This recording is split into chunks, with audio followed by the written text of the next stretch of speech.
Hi guys, good morning to all of you. कैसे हैं आप सब दोस्तों। तो जैसा कि आप स्क्रीन पर देख पा रहे होंगे कि एक बेहतरीन सवाल आपके स्क्रीन पर दिख रहा है और रीजनिंग का एक क्वेश्चन जो कि विद इन टाइम आपको सॉल्व करना है। अगर नहीं कर पाते तो उसी को हम टाइम के अंदर कैसे सॉल्व करना है, ये चीज़ें आपको समझ में नहीं आ रही तो उन्हीं को समझाने के लिए आज उपस्थित हुए हैं। और ये एक छोटा सा क्वेश्चन जो कि लगता है कि आप शायद टाइम पर ना कर पाएँ, तो उसके लिए आपको यहाँ सीखना है कि किस तरह से हम इसको सॉल्व करने वाले हैं। और रीजनिंग के ही हमने कल भी एक क्लास अपलोड की थी और जिसमें रीजनिंग के कुछ 9 से 10 क्वेश्चन जो कि बेहतरीन लेवल के थे। वैसे ही आगे भी क्वेश्चन मिलेंगे, लेकिन ये क्वेश्चन जो कि अभी मुझे तुरंत दिखा कि ठीक ठाक है, जो आप तक शेयर करना चाहिए, आपको बताना चाहिए। तो चलिए इस क्वेश्चन को देखते हैं। अगर आप लगा पाते हैं तो आप लगा सकते हैं पहले, उसके बाद हम आपको बताते हैं कि इस क्वेश्चन का कहने का क्या मतलब है। ब्लड और रिलेशन के क्वेश्चन जो कि एक बेहतरीन लेवल का है, इसको पहले पढ़ें फिर समझें, उसके बाद लगाएं कि किस तरह का क्वेश्चन है। ओके, चलिए। इन्होंने कहा एक परिवार में 5 सदस्य होते हैं, पी, क्यू, आर, एस और टी। पी के 2 बेटे हैं, एक अविवाहित बेटी और केवल एक पुत्रवधू है। टी उपर्युक्त पुत्रवधू का देवर है।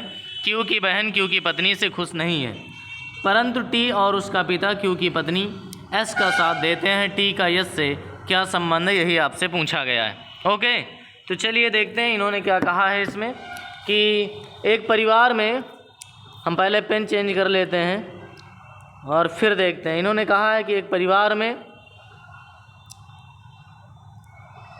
5 सदस्य हैं। एक परिवार में कितने सदस्य हैं? 5 सदस्य हैं। एक परिवार में 5 सदस्य, P, Q, R, S, T. एक परिवार में 5 सदस्य हैं, पी, क्यू, आर, एस और टी। पी के 2 बेटे हैं। सबसे पहली लाइन में इन्होंने कहा पी के कितने बेटे हैं? 2 बेटे। तो बेटों को हम यहाँ पर एक वर्ग की आकृति से प्रदर्शित कर देते हैं। पी के 2 बेटे हैं। अब पी या तो इनकी माँ होगी या फिर पी इनका पिता होगा। अब आगे इन्होंने कहा, क्योंकि पी का जेंडर अभी क्लियर नहीं है, इन्होंने कहा एक अविवाहित बेटी है और केवल एक पुत्रवधू है। एक अविवाहित बेटी यानी इन दोनों भाइयों की एक बहन भी है, लेकिन उसकी अभी कोई शादी नहीं हुई है। आगे कहा कि उनकी एक पुत्रवधू है, अर्थात एक लड़के की शादी हो चुकी। तो मान लेते हैं कि इस लड़के की शादी हो चुकी है, ये दोनों पति पत्नी हैं।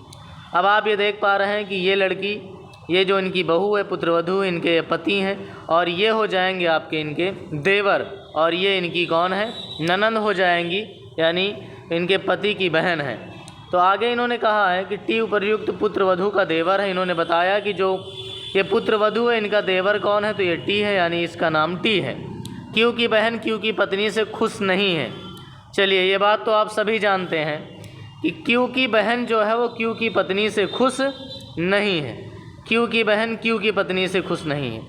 क्यू की बहन यानी ये हो जाएंगे क्यू, और इनकी पत्नी हो जाएंगी ये, जो कि इसकी बहन से खुश नहीं। अर्थात ननंद और भाभी जो हैं वो एक दूसरे से खुश नहीं। ऐसा होता है, देखा जाता है ज़्यादातर कि ननंद और भाभी जो होती हैं उनमें कुछ ना कुछ लड़ाइयाँ होती रहती हैं।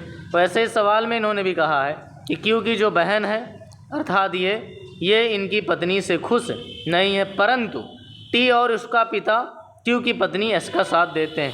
टी और इनका पिता हो सकता है पी पिता हो या फिर कोई और पिता हो, क्योंकि पी का जेंडर क्लियर नहीं है।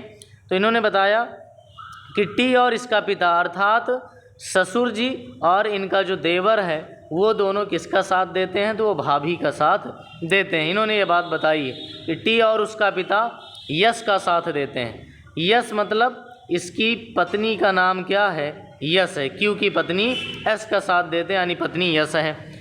यानी इनके ससुर और इनके देवर जो हैं वो दोनों भाभी का साथ देते हैं, अपनी पुत्रवधू का साथ देते हैं। इन्होंने कहा टी का यस से क्या संबंध है। सबसे इम्पोर्टेंट बात यह है कि टी का यस से क्या संबंध है। यहाँ गलत ज़्यादातर होता है। इन्होंने जहाँ से पूछा हो, इन्होंने कहा टी का यस से। कहाँ से पूछा? यस से। तो यस से चलिए टी के पास। अब यस की ये कौन है? क्यू, तो इनके पति हैं, और पति का ये भाई तो कौन हो जाएगा? देवर, यानी आपका आंसर। भाभी मत यहाँ जल्दबाजी में लगाना, क्योंकि हो सकता है आप जल्दबाजी में इसका आंसर क्या कर जाएं? भाभी। लेकिन इन्होंने कहाँ से पूछा है? टी का यस से संबंध पूछा है। तो चलिए क्वेश्चन आपकी समझ में आया होगा पूरी तरह से। तो फिर मिलेंगे और थोड़ी देर बाद आपको एक क्लास के साथ जिसमें हम रीजनिंग की प्रैक्टिस करेंगे। ये एक बेहतरीन क्वेश्चन था जो आपके साथ हमने शेयर किया, समझाया आपको। तो आगे इसको शेयर करिए और भी लोगों को बताइए कि बेहतरीन लेवल के यहाँ क्वेश्चन कराए जाते हैं। Okay, bye bye, take care.